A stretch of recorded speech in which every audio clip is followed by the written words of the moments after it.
has to go to first massage, and then I can just email it to you if you want. Hey, Rosemary, would you have me? Oh, perfect. That's 10. It'll be right here. So if you write down your. Okay, cool. All right. Oh, thanks. Sweet. So I would like to answer some questions, although I do want to give you a 30-minute download of what I feel the highest impact details of this lifestyle will be for you this week. Both nutrition and exercise. So, and I'll try to make it brief. Okay? So, homeboy was bragging about the greens that we grow in the garden, and I'll tell you, that is unquestionably the most important thing you have in your diet this week. You probably knew that, but the reason the greens are so important, it's two things. Any green food, that would be basil, arugula, chard, mustard greens, spinach, basil, parsley, cilantro, blue-green algae, green drinks, all the above. That it is, well, first of all, it's putting the nutritive support in there that I don't feel you could do this amount of exercise without every organ and function operating at its optimum level. It's really pretty mind-blowing that you can do so much exercise in 1 week. It would definitely be the most exercise I've ever done. You can hike 65 miles, up and down thousands of vertical feet, 2 yoga classes, 2 exercise classes. Are you kidding? It's mind-blowing. And the fact that you're doing it on fewer calories than you would normally have. And here's the physiological reason behind it. It's those greens. So it's putting the nutritive support in to optimize the function of every organ so your body just has more life force. The other half of it, greens are number one for pulling toxicity out of the body. You're pulling toxicity out, and here's what happens. Where are toxins stored? In your fat cells. Your body actually produces fat cells when toxic material accumulates in the body, whether it's from metabolic waste from too much processed food or not the best air or water quality. Your body's self-defense is it produces fat cells. Nobody knows that. And those fat cells absorb those toxins to protect all these sensitive things, where toxins would be just an exorbitant amount of wear and tear on your health.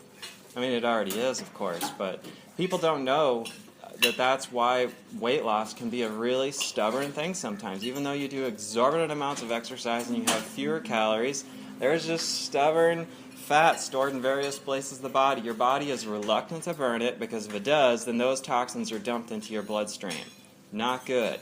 So, chlorophyll. Chlorophyll from green food is number one for pulling toxicity out. It's basically just a molecule that has a negative charge to it. It sucks stuff up, and you pull toxicity out of your you pull that toxicity out of your fat cells, and your body's like, oh goody, fuel.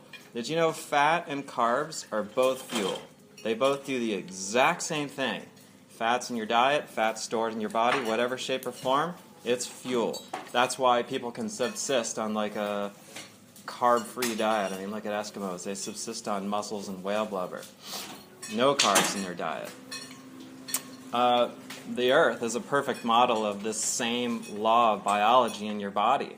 Blue-green algae was the first life on Earth. Nothing could grow because the Earth was too toxic. Acid rain and volcanoes, meteors, and things of that nature. Algae grew, and it sucked up the toxicity and recycled it into oxygen, which of course then built our atmosphere. The same thing is happening in your body. The miraculous green substance pulls up toxic funk, recycles it into oxygen in your bloodstream. It's really pretty amazing. And then again, those fat cells are now available to just be burned as fuel. That's how you can do all this exercise. Is you have all this residual fuel stored up in your body. And all of you are going to lose some degree of weight, but where you're really going to see the substantial data is in inches lost. You may not lose much weight because you're building lean muscle from all the exercise. But you are definitely going to lose inches because you're burning up an exorbitant amount of fat. I'll tell you, the exercise here is amazing. Hiking hills It's the number one thing you can do. Number one. I mean, think about it. That is the activity that this body adapted to over 200,000 years of the hunter-gatherer lifestyle, hiking hills. There ain't no better exercise. It is the perfect amount of wear and tear on your muscles and joints that your body just recuperates and builds a new and improved version of itself. It's extremely stimulating. That your body's like, whoa, the hunter-gatherer lifestyle, we got to build sturdier joints and sturdier muscles. It transforms the body so fast. Not only are you doing cardio, but think about it, you're doing load-bearing exercise all at the same time. You are lugging your body weight up and down thousands of vertical feet. And that's why your metabolism stays so high, because it's not just cardio raising your metabolism. When you build more lean muscle mass, that's what keeps your metabolism, boom, up here. Think about it. You're building your largest muscles in your body, your quads and your glutes. And it's great because this kind of impact of walking trails stimulates the production of sturdier bones and joints. Really, really important. So, right, back to nutrition. The big picture here. The big picture is just pulling toxic material out, putting the restorative nutrients back in, and the main thing that we're targeting is our neurological health. This is the core of our health up here. That when every organ and function is working better, it's taking better care of this, and then this does a better job of telling all of this what to do. It's like this reciprocating ripple effect, if you will. And that is why you feel such a difference at the end of the week. You see the data, but the most exciting thing is you feel different up here. You leave here, and it's also helpful to be, immersed in this lifestyle and away from like the Western world where you just you have time to just think and rest and do your psychological detox. But this is working better. When these organs are working better, boom, this. And this does our thinking, our processing. This also controls our mood and our emotion. So, and it's great because you really learn how much control you have over your health. You're like, whoa, I had no idea that I could feel like this. I had no idea that before I was kind of like more at the status quo level of what this body is capable of. So it's really quite exciting. Right. So we need to talk about a few things. We need to talk about fats in your diet. It's a hugely misunderstood subject. And we need to talk about sugar. And there are a couple other things, but fat, we should just jump right in. The whole low-fat diet, total disaster. Total disaster. It happened back in the 90s when fat was making us fat. And what happened is that we discovered, wow, we can make oils now for pennies. Instead of more expensive oils like olive oil, we can produce mass volumes of soybean oil and corn oil and canola oil. And instead of butter, which is a relatively expensive food, we can make hydrogenated vegetable oils, which is like a butter substitute. And the problem with these processed oils is they cook our thyroid. And your thyroid essentially regulates your metabolism. So it sets off that ripple effect of your metabolism going down, and then everybody was like, whoa, fats are making us fat. We went to a low-fat diet, and everybody got fatter and malnourished and cranky, because here's what happens. I mean, think about this. Fat-soluble nutrients. That means you actually need fat present as like a catalyst to absorb a particular nutrient in your diet. And actually most nutrients are fat soluble. Most nutrients you need fat present in your diet as a catalyst. So people weren't getting the nutrients they were needed. And the reason people got cranky is your nervous system. What is this made of? This is made of fat. This is the main thing that suffers on a low-fat diet. And that's why it's so important to have fat in your diet, and it's all about the right fat. When you have the right fat in your diet, I think that's the number one thing in your diet for weight loss and just overall health and longevity, is getting sufficient amounts of the right fat. And so what those would be Well, it's two categories: unsaturated fats and then saturated fats. And the only difference, well, okay, so the difference is unsaturated fats are a liquid at room temperature, and saturated fats are a solid. So saturated fats would be like butter, hydrogenated vegetable oil, canola oil, or not canola, excuse me, palm oil, and coconut oil. And then unsaturated would be like olive oil, a liquid at room temperature. And you need both. You need both. So it's all about going with the elite. And with unsaturated fats, they need to be raw, not heated, not cooked. The unsaturated fats, like olive oil, are extremely heat sensitive. When you cook with them, they break down, similar to what happens with the processing of corn oil and canola and hydrogenated vegetable oils. They break down, and it interferes with your thyroid. I know the Italians cook with olive oil. Every body type is different. So these are general laws of nature that I'm giving you, but again, every body type is different. It's bewildering how some people can just eat hamburgers and smoke cigarettes all their life and they live to 100 years old, but it is somewhat rare. So and it's okay to like, for example, steam quinoa and then add olive oil. That's totally fine. That's totally fine. And then unsaturated fats, for if and when you do any high heat cooking, it's saturated fats. That would be butter and coconut oil, or ghee. You'll have ghee in tonight's soup, and all ghee is it's just butter oil.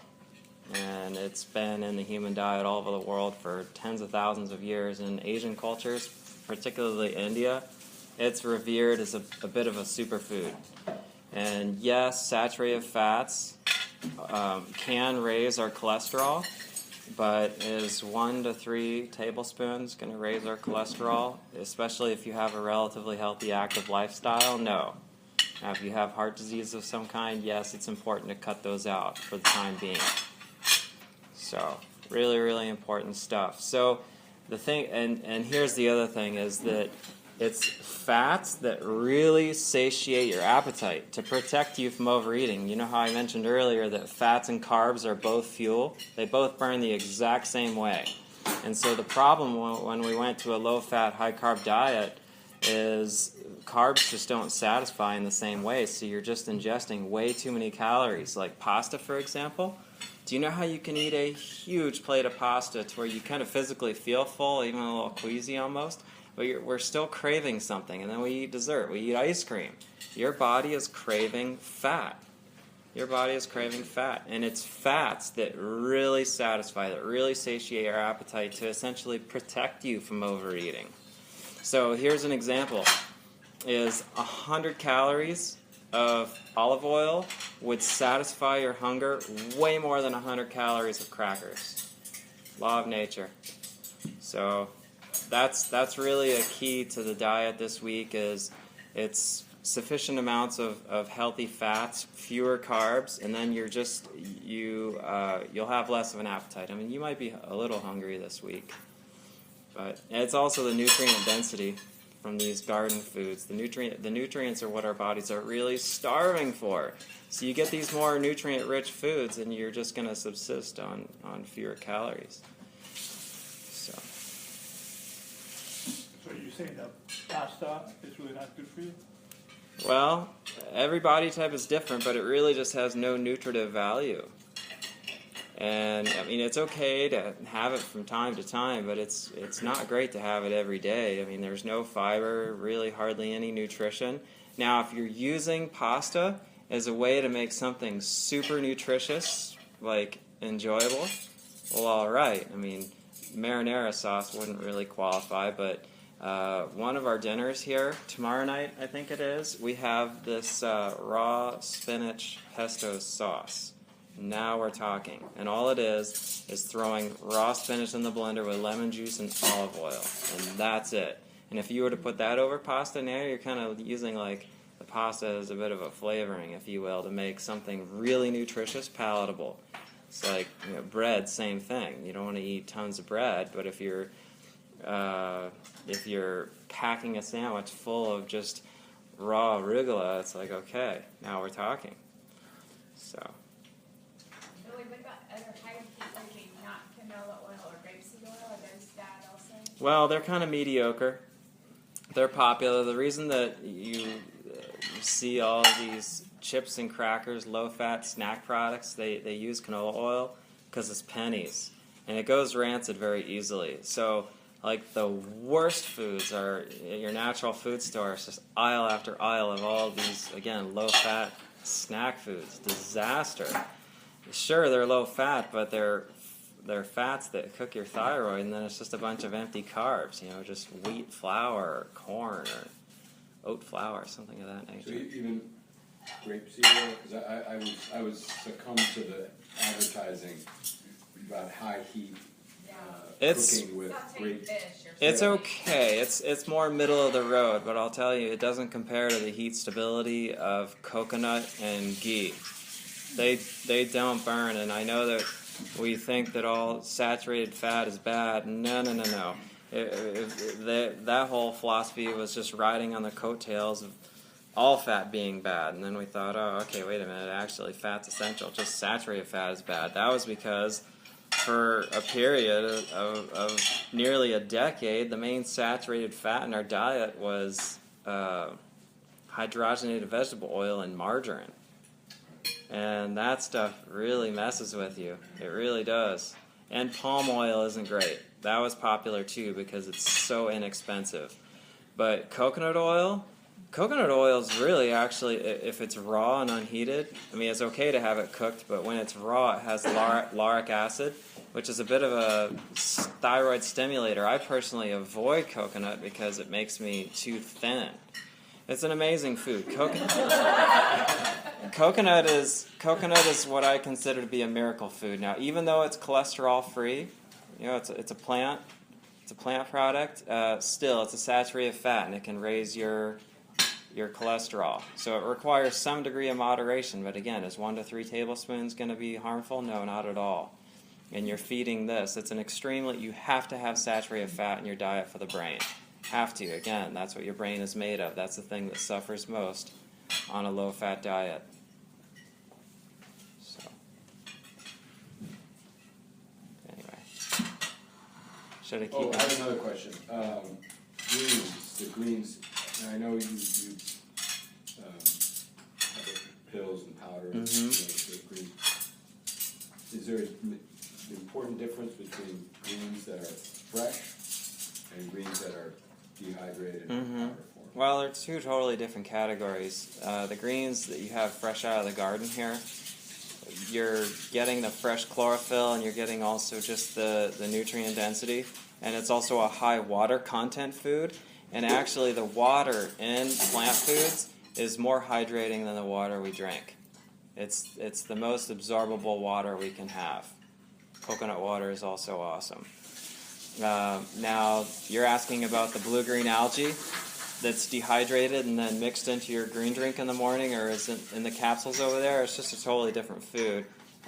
Sure, I mean, you could in theory have fresh algae, but it'd be slimy and totally unappealing, and it's not something that you can really grow so much in your backyard. It has to be grown like in a really controlled environment, and then it's dehydrated and ground into a powder. And I don't think you really lose any substantial nutritive value, and it's just a totally different collection of nutrients. And algae I really consider to be a bit of a remarkable substance. The highest impact element is just how much chlorophyll it has. It's the most chlorophyll-rich food there is. That's what makes it so dark green.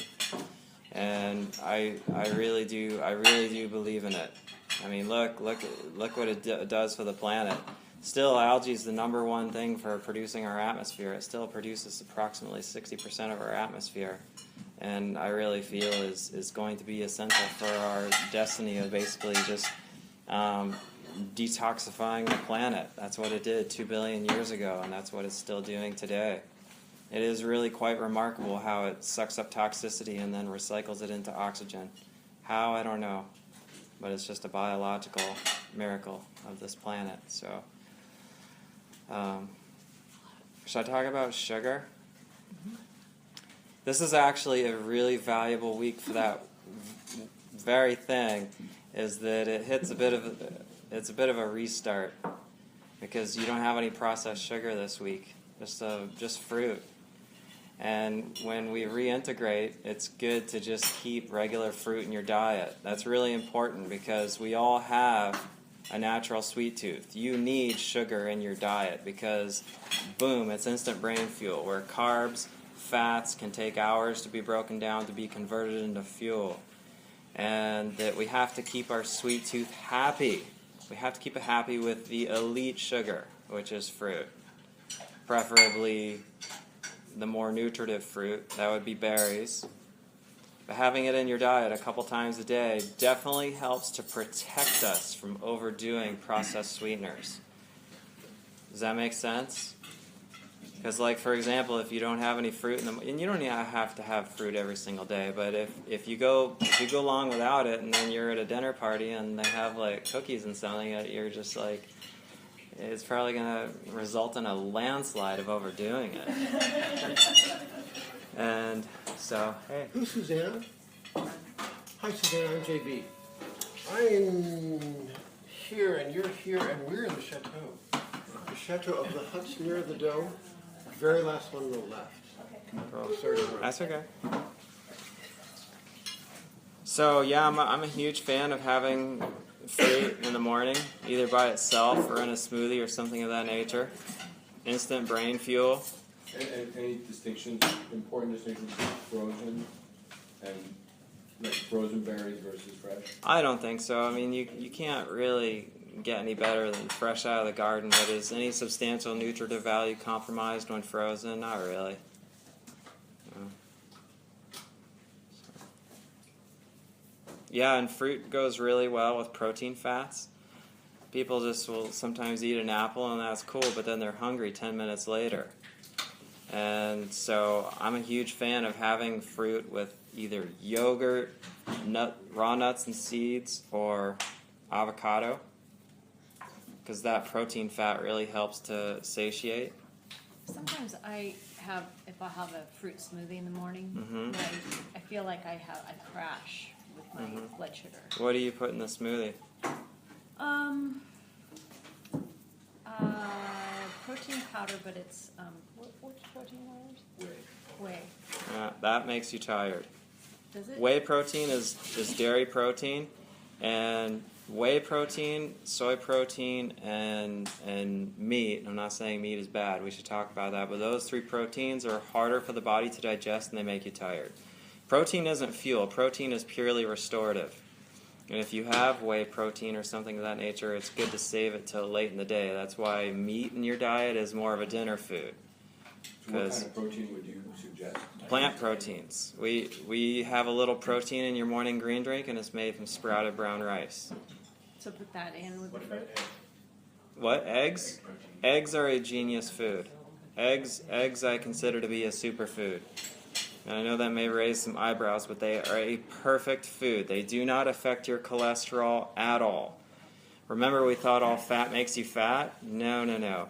And finally, we've learned that the cholesterol in eggs doesn't affect your cholesterol at all. It's saturated fats that raise our cholesterol, and there's less than 1 gram of saturated fat in an egg. They're awesome protein, and they're an extremely nutritive food. And the whole egg white thing is a total disaster. I changed my protein powder to egg powder and find that I feel much better. Oh, okay. Cool. So what would you put in the fruit smoothie? Sorry. So in a fruit, I think smoothies are a brilliant way to start your day. Totally genius, but I like to make it somewhat of a well-rounded meal. And so I'll add fruit. I'll just do like a handful of strawberries. Got to get some protein fats, again, to round it out so it's like a substantial meal. I like to do yogurt and or some raw almond butter. Okay. And whole dairy, just the whole stuff and less of it. The best part of dairy, the best part is the quality of fat. Again, I know that may be alarming, but there has been dairy or some kind of milk product in the human diet all over the world for tens of thousands of years. The body has adapted very well to it. And the whole low-fat dairy thing, why is everybody becoming lactose sensitive? It's because we're drinking lactose concentrate. We shouldn't call it skim milk. What is skim milk? That's a silly name. And again, the best part of dairy is the quality of fat, and just to have a balanced amount of it. So, back to your smoothie question. No, so I like to get the nutrient density in there. I put a bunch of my greens in there, and then I just whip it up, and it's a meal. It's a great way to start the day, also because it's liquid, it's easy to digest. We can talk about sort of what I feel is a ideal meal sequencing throughout the day. Yeah, hi. I'm a fan of smaller, more frequent meals. Definitely not like the steady snacking. It's important to like have a meal and then let your system break it down and then have a minute to rest. But I am a fan of just more frequent, smaller meals. 3 is okay. You know, it kind of is just what fits into the lifestyle here with all the hiking, and you do have a snack out on trail. But in your normal daily routine, I'm a fan of having like a couple breakfasts, a couple lunches. So first thing when you wake up, boom, glass of water. It's okay if you want to squirt a little lemon in there, that's fine. But you got to just get pure water into your body. You're a little dehydrated in the morning because you haven't had anything to drink in like 8 to 10 hours.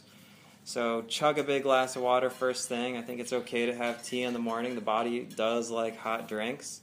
So tea, okay. A cup of coffee, okay. This is actually another great reset. It's the caffeine reset. So if you have caffeine in the morning, when you go back to your lifestyle, cap it at 100 milligrams. Otherwise, it's wear and tear on your adrenals, and energy's going like this. And it's tough. It's tough to break it because it is addictive. And so 100 milligrams. When you go back to your routine and you have 1 cup of coffee, your eyes are going to be like dinner plates. You're going to be like, whoa, I had no idea I was going to get high from 1 cup of coffee. Going to Starbucks is a total disaster. That's why they have their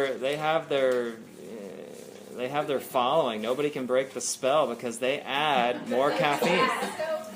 Their 16-ounce lattes, the most popular drink there, have 500 milligrams of caffeine. So you get super high, super addicted, and then you crash, and you got to go back for more. That's just the way it is. And okay, I mean, it's okay to go once in a while, and I do want to say that we're just talking about like our general lifestyle here. I don't think it's good to be super hardcore so that when you're out eating with friends or visiting a friend that you're like too strict with your diet, where that's just gonna like wear and tear on your peace of mind. You know, if I'm at a birthday party, I'm like, to heck with it, I'll eat whatever, except for maybe cupcakes or something of that nature. But this is just the general health protocol that we want to be like the main part of your lifestyle, 70% or whatever that may be. So, hey man. Mark here? So 100 milligrams equates to 1 cup. 1 cup of coffee. 1 cup or 2 tea bags or 3 green tea bags. One cup is 100? Yeah. Yeah. So. Okay, so hot drink in the morning. If you don't have caffeine, then probably better to just leave it that way. And then I'm a huge fan of a smoothie, liquid breakfast, getting your fruit first thing, instant brain fuel. And then I think eggs are a genius food to have in the morning. It's a total brain food, and out of all the proteins, it's animal protein. It's super easy to digest. It really is. And so couple eggs in the morning, a few eggs, fine. And if you like bread, instinctively the body does with eggs, go for whole rye bread, where rye is the only ingredient. It's a just totally brilliant grain. It still has a little bit of gluten, but a small percentage compared to what you're getting in wheat. The whole wheat thing is a bit of a disaster, really. People are becoming gluten sensitive because I mean, a little wheat bread here and there is okay, but it's just the constant trickle of wheat flour coming through your body from, again, all of these low-fat snack foods and even salad dressings put wheat flour in there as a thickener. It's just in everything. And when you don't give your... So gluten is just grain protein. That's all it is. And it's extremely hard to digest. Many grains have gluten. Oats, barley, rye, spelt. But wheat is by far the highest. And especially wheat flour. It's just like a major concentrate. And it isn't great. Hi. Hi, Susie's up for massage. Yeah. So if the natural food store, you can find it's whole rye bread. You're welcome. Probably from Germany. It's really amazing stuff. Really, really good. Tons of. I've had that. I think is it sometimes in the refrigerator? Yeah. What's it called? Just rye bread, where that's the only ingredient. Super fibrous, relatively nutritious, very easy to digest. It's good stuff. Ezekiel's sort of middle of the road. It's okay. I mean, yes, it has wheat in it, but it is sprouted. It's not flour. So a little piece here and there is perfectly fine, but more and more people are looking for stuff that is low gluten or gluten-free. PB2 or PBX that has half the calories peanut butter, is that okay? Probably not. They only sell it at Whole Foods, so. Well, Isn't that the natural sugar? I know. See, that's the tough thing is that our natural food stores now, like Whole Foods, still, you're welcome. Still, it's like 90% just processed food. Maybe not 90, but it's a lot of processed food that ain't great. I mean, you have your produce section, some whole grains, and otherwise, yeah.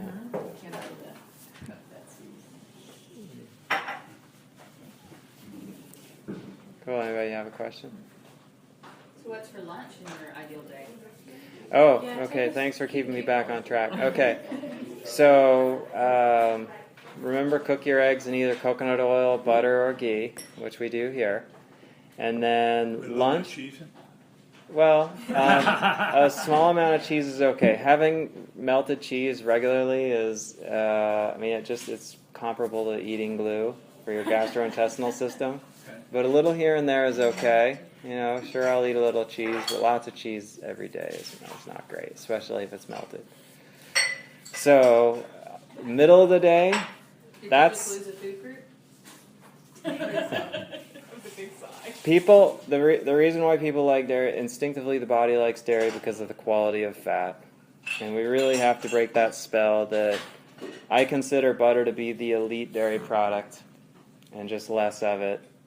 If you do milk, if you do yogurt, do the whole stuff and just less of it.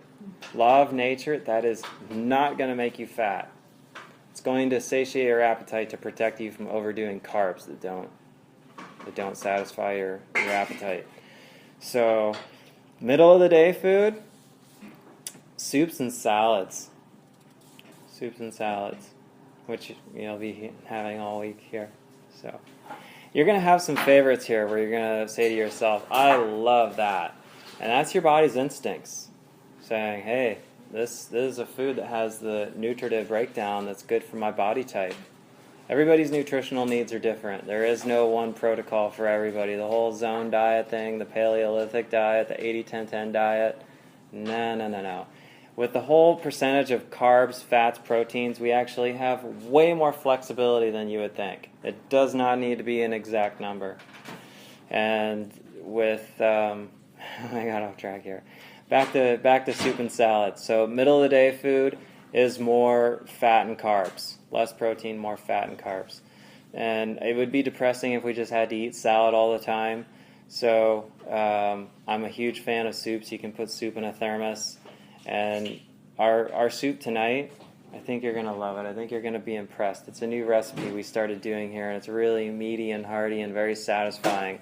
And the reason that we're never that excited about soup is it doesn't have any fat in it. It's just floating vegetables. And so the thing to make it really satiating is to put like a tablespoon of ghee in there. Got to do it, and it's a more well-rounded. Just butter. Looks like butter. Oh, it's in a glass jar. Oh, Here we go. has to, oh. And You don't it's- have to make it. It's a little known food in the Western world, but in India they revere it as a superfood. And the only difference between ghee and butter is this is just butter that's been low boiled until the residual protein separates. And then it's filtered, so it's better for high heat cooking because the protein in butter can burn, which isn't bad, but this is just better to work with for cooking. So a big fat tablespoon into your soup, and okay, now we're talking like a meal that you're going to be happy with. So, and with salads, what makes it a substantial meal? Douse it in olive oil. Elite fats, olive oil. Law of nature, you're never going to make yourself fat on olive oil. Impossible. Totally impossible. It's fuel, that's all it is. Yeah. Does it matter whether you have, like, you know, all the different kinds of olive oil? Does it matter which kind? Well, cold pressed. All that means is it's pressed at a cold temperature so it doesn't go rancid. But all olive oil is pretty much cold pressed. The whole extra virgin thing, that just means low acid, which is good. Not essential, but I mean, pretty much all olive oil is. Right. Right, it tastes better. Sure. So, yeah. All of these natural salad dressings, junk. Total junk. If you look in there, olive oil might be in there, but it's like one of the last ingredients. It's all in a base of canola oil, which is just the cheap stuff. I know it might be tasty, but olive oil, squeeze a lemon in there, sprinkle some sea salt and the cayenne, it's like amazing. It's going to taste really, really nice. And do the really dark greens. Lots of arugula, spinach, kale. And what you can also do is when you make your salad, just kind of squeeze it as you're making it. It makes it more akin to soak up the oils. It makes it like a nicer texture. Yeah. So. And then if you like salty, crunchy, raw nuts and seeds with your soup or salad. And then dinner foods, if you have protein in your diet, that's the time of day to have it, is at night before you go to bed. It's a restorative food, it's not fuel. And with animal protein, it's more important than ever to really just go for the best quality stuff, preferably organic, because it's definitely tested that meat products raised with hormones and antibiotics definitely affect our body's chemistry. Definitely. I mean, sure, having it once in a while, your liver will probably be able to deal with it. But having it on a more regular basis, and it screws with stuff. It really does. And with animal protein, it's also important to go for lean stuff. The animal lard, whatever it's from, whether it's beef, pork, chicken, that's a different kind of saturated fat that can really raise the heck out of our cholesterol. Having a burger once in a while, that's not going to hurt you. But lean stuff when it comes to meat. About fish. Well, that's a tough one. It's a questionable subject because there's just been so much wear and tear on the ocean, and that fish isn't the level of purity that it once was. Whether ocean cod or farm raised. Farm raised fish is the worst. Like Atlantic salmon, they call it Atlantic salmon. It's not from the Atlantic Ocean. It's farm raised, and it actually comes out gray, and they add food coloring. Even at Whole Foods, they do it that way. If it's from the ocean, it will say wild caught. They do it with their salmon too. Yeah, that's what I just said. So, yeah, important to be adamant about From that. the ocean, they call it what? Wild caught. Wild caught. Mm-hmm. So.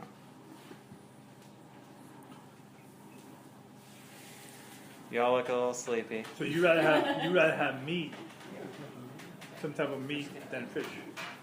I myself, but that's also my body type. Again, everybody's nutrient needs are different.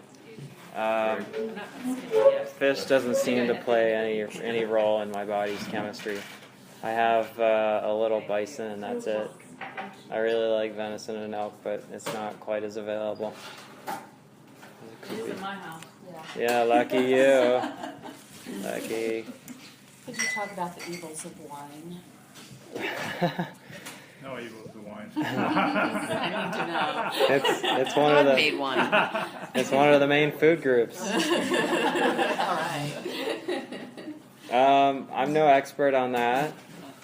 You know, some degree of moderation and discipline, I think, are really important. You know, I'm not perfect when it comes to those kind of things, but being here is great. It definitely hits the reset button. Yeah. It really does. So, yeah, I mean, wine is a safer way to go than distilled alcohol because it's easier to overdo it. The trade-off is wine has more of the sort of metabolic waste from the bacteria, which is something for your liver to deal with. Beer, same. So, and beer is a higher calorie Did you say food. tequila is better for you than wine? No, I'm being serious. Well, if you keep it to just one shot, I mean, it's just easier to overdo it. It can get away from you easier. The fermentation process. No, it's the same fermentation process, but then it's distilled, so it removes all the sort of metabolic fermented waste. Where wine is not distilled, it's the whole substance in there. And sure, it has some antioxidant value, but not really. I mean, how much antioxidants do grapes have, really? I mean, sure, it has something, but it's a bit of a selling, marketing point that really does not hold substantial value. So, yeah, but coming here is great. It really does hit the reset button with that. You'll see, you'll be totally high on one drink when you get home. So.